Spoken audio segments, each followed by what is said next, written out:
নমস্কার, আমি মিলন স্যার। পাল একাডেমি সেন্টারে তোমাদের সকলকে জানাই স্বাগত। আজকে তোমাদের কাছে আমি চলে এসেছি আরআরবি এনটিপিসি 2025 সালে তোমাদের 7 আগস্টের সেকেন্ড শিফটে যে কোশ্চেনগুলি অ্যাকচুয়ালি ছিল সেই কোশ্চেনগুলি আজকে আমরা রিভিউ করব। তাহলে চলো সময় নষ্ট করব না, আমরা সরাসরি চলে আসি এবার প্রথম যে কোশ্চেনটি কি বলেছে আমরা একটু এক ঝলকে দেখে নিই। প্রথম কোশ্চেন বলেছে যে জম্মু ও কাশ্মীরে কোন দেশ থেকে বা কোন দেশ থেকে অনুপ্রবেশকারীদের আটকাতে কোন অভিযান শুরু করা হয়েছিল? খুবই ইম্পর্টেন্ট প্রত্যেকটি কোশ্চেন। জম্মু ও কাশ্মীরে কোন দেশ থেকে অনুপ্রবেশকারীদের আটকাতে কোন অভিযান শুরু করা হয়েছিল? সঠিক অ্যান্সার অপারেশন সিন্দুর 2025 সালে। অপারেশন সিন্দুর 2025 সালে এই অভিযানটি শুরু করা হয়েছিল। ওকে, তারপরে কোশ্চেন দেখো কি বলেছে। বলেছে সম্প্রতি কোন শহরে ব্রহ্মোস ক্ষেপণাস্ত্র পরীক্ষা করা হয়েছে? কি বলেছে কোশ্চেনটি? সম্প্রতি কোন শহরে ব্রহ্মোস ক্ষেপণাস্ত্র পরীক্ষা করা হয়েছে? সঠিক অ্যান্সার তোমাদের লখনৌ শহরে। ভারতের লখনৌ শহরে এই ব্রহ্মোস ক্ষেপণাস্ত্রটি পরীক্ষা করা হয়েছে এবং এই ব্রহ্মোস ক্ষেপণাস্ত্রটি উদ্বোধন করেছিল ভারতের প্রতিরক্ষা মন্ত্রী এই ব্রহ্মোস ক্ষেপণাস্ত্রটি উদ্বোধন করেছিলেন। তোমরা আমাকে এখান থেকে একটু কমেন্ট বক্সে কমেন্ট করে জানাবে বর্তমান ভারতের প্রতিরক্ষা মন্ত্রীর নাম কি।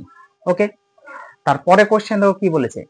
বলেছে পর্তুগিজ শাসনকালে নির্মিত আগুয়ান্ডা দুর্গটি ভারতের কোন রাজ্যে অবস্থিত? পর্তুগিজ শাসনকালে, মানে পর্তুগিজরা তখন শাসন করতো, সেই শাসনকালে নির্মাণ হয়েছিল কি আগুয়ান্ডা যে দুর্গ, সেই দুর্গটি ভারতের কোন রাজ্যে অবস্থিত? আগুয়ান্ডা দুর্গটি ভারতের গোয়া যে রাজ্য আছে সেই গোয়া রাজ্যে অবস্থিত।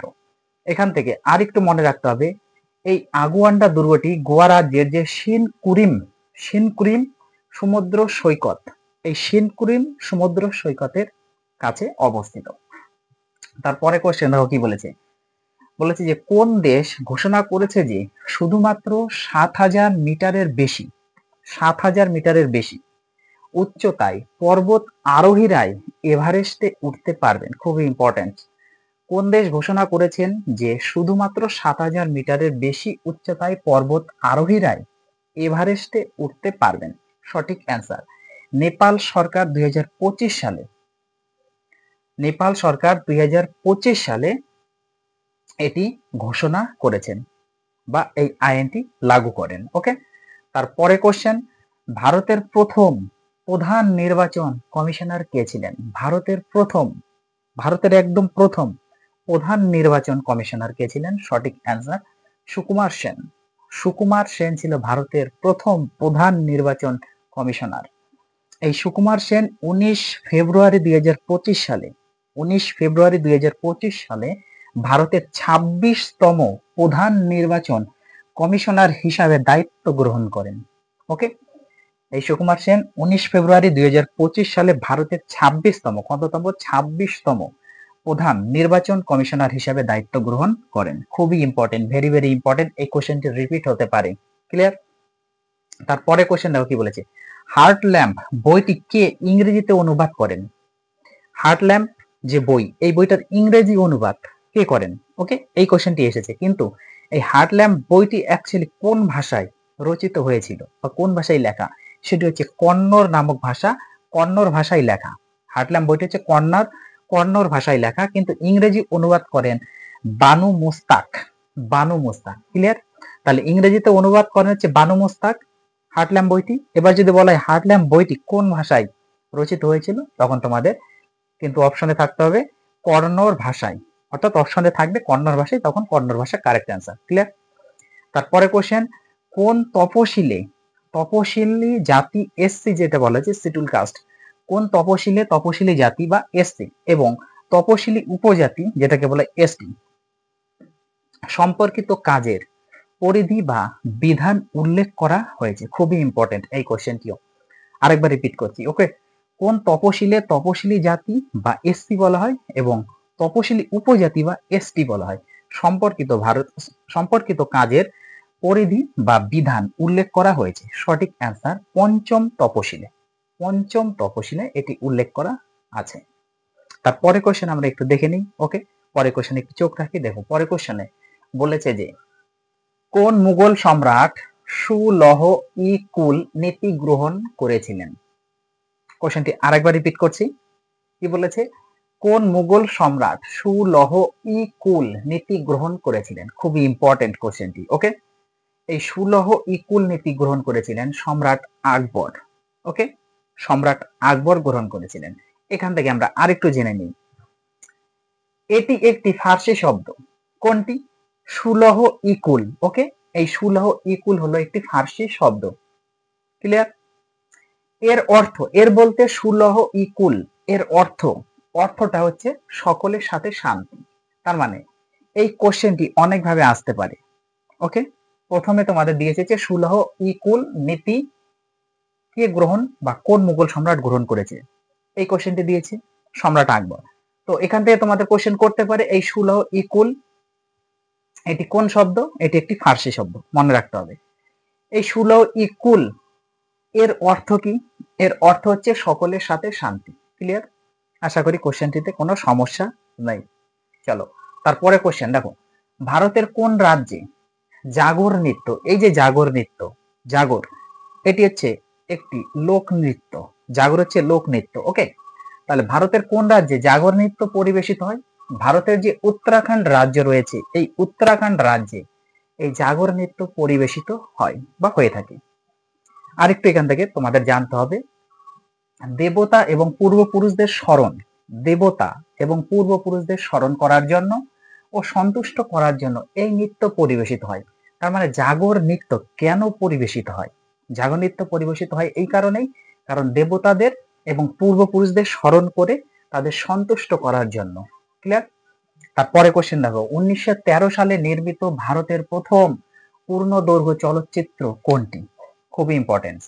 1913 সালে নির্মিত ভারতের প্রথম পূর্ণদৈর্ঘ্য চলচ্চিত্র কোনটি? সঠিক অ্যান্সার হচ্ছে রাজা হরিশ্চন্দ্র। রাজা হরিশ্চন্দ্র হচ্ছে 1913 সালে নির্মিত ভারতের প্রথম পূর্ণদৈর্ঘ্য চলচ্চিত্র। ক্লিয়ার? তারপরে কোশ্চেন দেখো কি বলেছে, কেন্দ্রীয় সরকারকে আইন প্রণয়নের ক্ষমতা কোন তালিকায় দেওয়া হয়েছে? কেন্দ্রীয় সরকার। ওকে, কেন্দ্রীয় সরকারকে আইন প্রণয়নের ক্ষমতা কোন তালিকায় দেওয়া হয়েছে? সঠিক অ্যান্সার কেন্দ্রীয় তালিকায়। কেন্দ্রীয় সরকারকে কেন্দ্রীয় তালিকায় অবশ্যই দেওয়া হবে। ওকে, তারপরে কোশ্চেন দেখো, 2025 সালের ইউএনইসিই এর টেকসই উন্নয়ন সংক্রান্ত আঞ্চলিক ফোরাম কোন শহরে অনুষ্ঠিত হয়েছিল? খুবই ইম্পর্টেন্ট, আরেকবার রিপিট করছি। 2025 সালে ইউএনইসিই এর টেকসই উন্নয়ন সংক্রান্ত আঞ্চলিক ফোরাম কোন শহরে অনুষ্ঠিত হয়েছিল? সঠিক অ্যান্সার 2025 সালের 2 থেকে 3 এপ্রিল। ওকে, 2025 সালের 2 থেকে 3 এপ্রিলের মধ্যে সুইজারল্যান্ডের জেনেভাতে কি করা হয়েছিল? এই ইউএনইসি এর টেকসই উন্নয়ন সংক্রান্ত আঞ্চলিক ফোরাম অনুষ্ঠিত হয়েছিল। ক্লিয়ার? তারপরে কোশ্চেন দেখো, 78তম কান চলচ্চিত্র উৎসবে 78তম কান চলচ্চিত্র উৎসবে তানভি দ্য গ্রেট ছবিটি কে পরিচালনা করেছিলেন? খুবই ইম্পর্টেন্ট, এটা কিন্তু কারেন্ট অ্যাফেয়ার্স এর মধ্যে পড়ে। 78তম কান চলচ্চিত্র উৎসবে তানভি দ্য গ্রেট ছবিটি কোন বা কে পরিচালিত করেছিল? সঠিক অ্যান্সার অনুপম খের। ওকে, তারপরে কোশ্চেন, কোন দেশের সাথে আর্টিলারি চুক্তি হয়েছিল? কোন দেশের সাথে আর্টিলারি চুক্তি হয়েছিল? সঠিক অ্যান্সার মার্কিন যুক্তরাষ্ট্রের সাথে এই আর্টিলারি চুক্তি হয়েছিল। তারপরে কোশ্চেন দেখো কি বলেছে, স্বাধীনতার পর ভারতের সবচেয়ে বেশি অভাব ছিল। তার মানে কি, স্বাধীনতা যখন হলো, ভারত যখন স্বাধীন করলো, তখন সব থেকে বা স্বাধীনতার পরে সব থেকে বেশি অভাব ছিল হচ্ছে ভারতের খাদ্যের। সঠিক অ্যান্সার হচ্ছে খাদ্যের। তার মানে স্বাধীনতার পর ভারতের সবচেয়ে বেশি অভাব ছিল হচ্ছে খাদ্যের। ক্লিয়ার? তারপরে কোশ্চেন দেখো কি বলেছে। এবার পরের কোশ্চেন একটু আমরা চোখ রাখি। পরের কোশ্চেনে বলেছে যে 2025 সালে ভারত এবং সংযুক্ত আরব আমিরাতের বিমান বাহিনী কোন সামরিক মহড়ায় অংশগ্রহণ করেছিল? খুবই ইম্পর্টেন্ট কোশ্চেনটি কিন্তু। ওকে, আমি আরেকবার রিপিট করছি। কি বলেছে? 2025 সালে ভারত এবং সংযুক্ত আরব আমিরাতের বিমান বাহিনী কোন সামরিক মহড়ায় অংশগ্রহণ করেছিল? সঠিক অ্যান্সার ডেজার্ট ফ্লাগ 10। ওকে, ডেজার্ট ফ্লাগ 10 এ অংশগ্রহণ করেছিল। ক্লিয়ার? তারপরে কোশ্চেন দেখো কি বলেছে, ভারতের কোন প্রতিবেশী দেশ নববর্ষের শুরুতে ভারত আক্রমণ করেছিল? ভারতের কোন প্রতিবেশী দেশ নববর্ষের শুরুতে ভারত আক্রমণ করেছিল? সঠিক অ্যান্সার পাকিস্তান। পাকিস্তান কি করেছিল? একদম নববর্ষের শুরুতে ভারত আক্রমণ করেছিল। ওকে, তারপরে কোশ্চেন দেখো, ভারতের কোন রাজ্য ভারতের কোন রাজ্য কবচ নিরাপত্তা অ্যাপ চালু করেছে? ভারতের কোন রাজ্য কবচ নিরাপত্তা অ্যাপ চালু করেছে? সঠিক অ্যান্সার মহারাষ্ট্র। মহারাষ্ট্র কি করেছে? এই কবচ নিরাপত্তা অ্যাপ চালু করেছে। তারপরে কোশ্চেন দেখো কি বলেছে, পাম্বান রেল সেতুটি পাম্বান ওকে পাম্বান রেল সেতুটি কোন রাজ্যে অবস্থিত?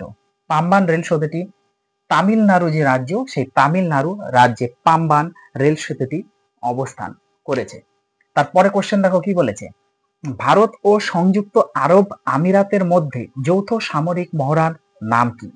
আরেকবার রিপিট করছি। ওকে, কোশ্চেনটি কি বলেছে, ভারত ও সংযুক্ত আরব আমিরাতের মধ্যে যৌথ সামরিক মহড়ার নাম কি?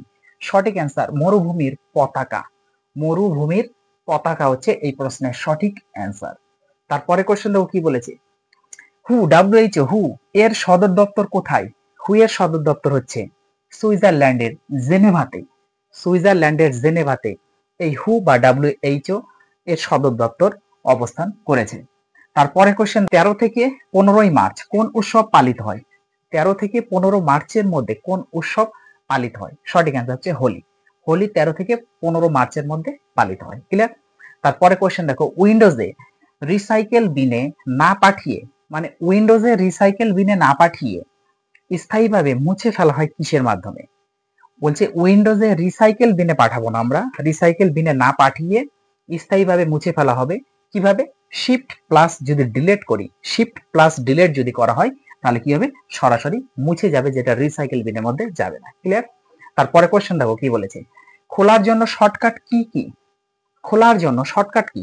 যেমন টাস্ক ম্যানেজার, টাস্ক ম্যানেজার খোলার জন্য একদম শর্টকাট কি ব্যবহার করা হয়? Control plus shift plus escape. Okay, control plus shift plus escape যদি আমরা ব্যবহার করি তাহলে শর্টকাট কি এই টাস্ক ম্যানেজারটা কি হচ্ছে? খুলে যাচ্ছে। তারপরে কোশ্চেন দেখো, পরে কোশ্চেন বলতে আজকে তোমাদের লাস্ট কোশ্চেন, এই সেকেন্ড শিফটের 7 আগস্টের লাস্ট কোশ্চেন। ওকে, 2024 সালের বর্ষসেরা ক্রিকেটার কে পেয়েছেন? 2024 সালের বর্ষসেরা, বছরের সেরা ক্রিকেটার কে পেয়েছেন? সঠিক অ্যান্সার জসপ্রীত বুমরা। জসপ্রীত বুমরা কি হয়েছে? 2024 সালের বর্ষসেরা ক্রিকেটার হিসেবে পেয়েছেন। ওকে, তাহলে এই ছিল তোমাদের 7 আগস্টের সেকেন্ড শিফটের যে কোশ্চেনগুলি আমি পেয়েছি তার প্রত্যেকটি কোশ্চেন অ্যানালাইসিস করে দিলাম। তো তোমরা একটু গুরুত্ব দিয়ে কোশ্চেনগুলো রিভাইজ দিয়ে যাবে। ওকে, তাহলে আমি আজকের মতো এখানে শেষ করছি, আবার দেখা হচ্ছে তোমাদের সাথে পরবর্তী